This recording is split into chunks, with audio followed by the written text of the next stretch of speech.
For over 50 years, many of the world's top long and triple jump coaches have been saying that weight training has a limited transfer to actual jumping. So why would you be doing it? Why would you be doing it? This video is in two parts. The first part, we're going to look at the Soviet era and training transfer, and in particular at the work of Dr. Bondarchuk.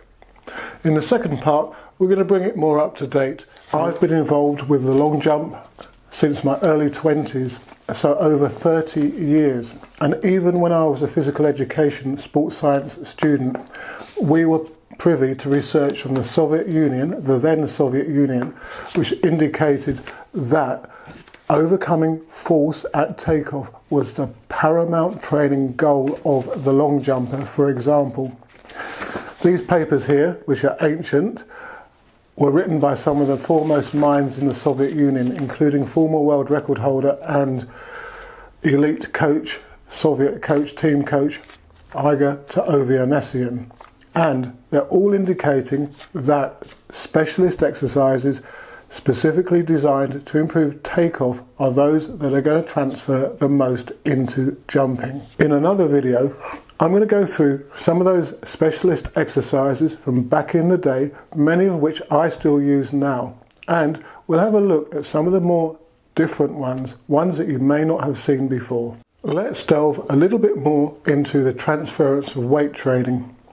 In the recent video on training transfer and weights, I presented some research from Dr. Anatoly Bondarchuk, the former Soviet elite coach and hammer throwing expert.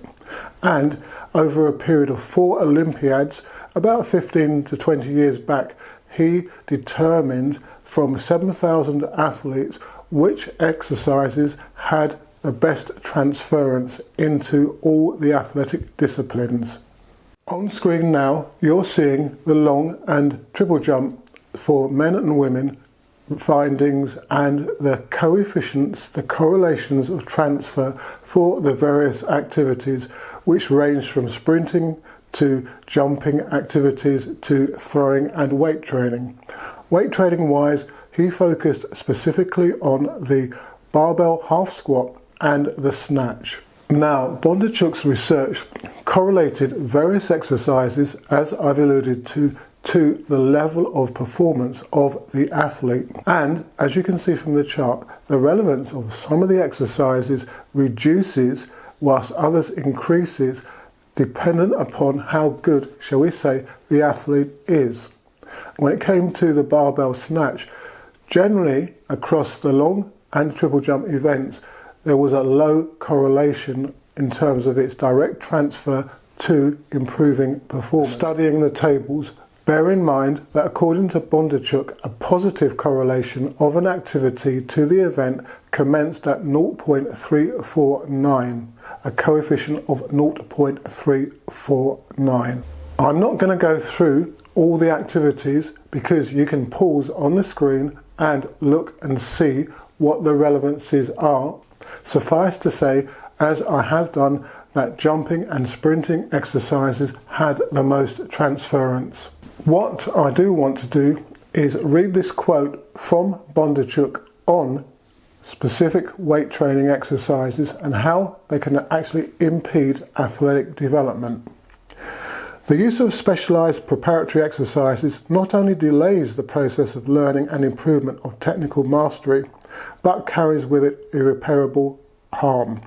We have in mind here not only an increase in unneeded muscle mass, but in sprints and hurdles, as well as in the jumps, it limits the achievement of one or another level of sports result and serves to increase coordinational tension. For example, excessive development of the arm and shoulder girdle muscles tightens up sprinters, hurdlers and jumpers. Muscle growth leads to a decrease in flexibility, and this shows up negatively on sports results or other links of the motor support system. He also adds about muscle fibre and how that can be negatively affected by too much weight training. Another example is related to the training of sprinters, hurdlers, jumpers and javelin throwers, is excessive development of slow muscle mass, red muscle fibers, that does not promote the display of speed and reactive abilities of the nerve muscle system. So, from what I've just said, not only can excessive weight training and improper programming of weight training restrict movement, change muscle type, slow down movement, dull reactivity, but it can also affect motor learning, how you learn technique, maybe because you're carrying too much muscle and can't get into the right positions.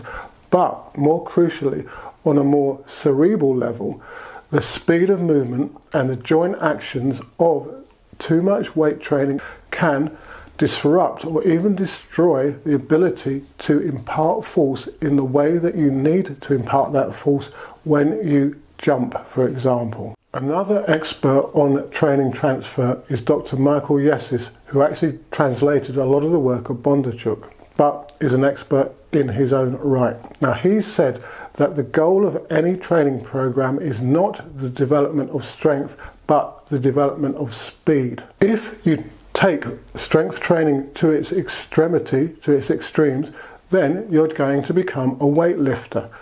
Basically, you need strength, but you don't need it to the extent that you may think you do.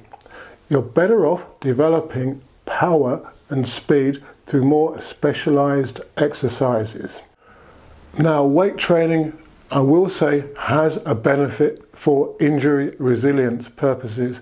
This and the other videos are all about transference of weight training into actually improving ability, improving long jump, triple jump and sprint performance. Okay, I'm going to bring the first part of this video to a close now.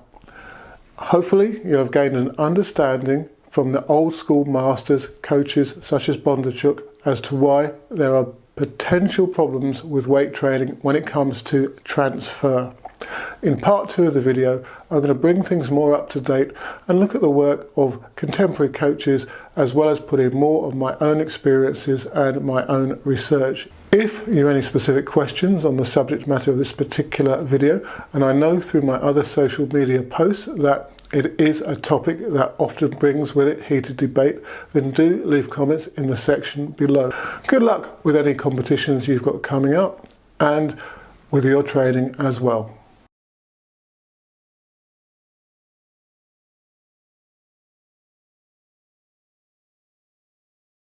Like the Jumps Squad merchandise that I often wear in these videos, then do check out the Spring store. You'll see the products available underneath this video, for example, and I've launched a new backpack, rucksack, with the Jump Squad logo on it, so do check that out.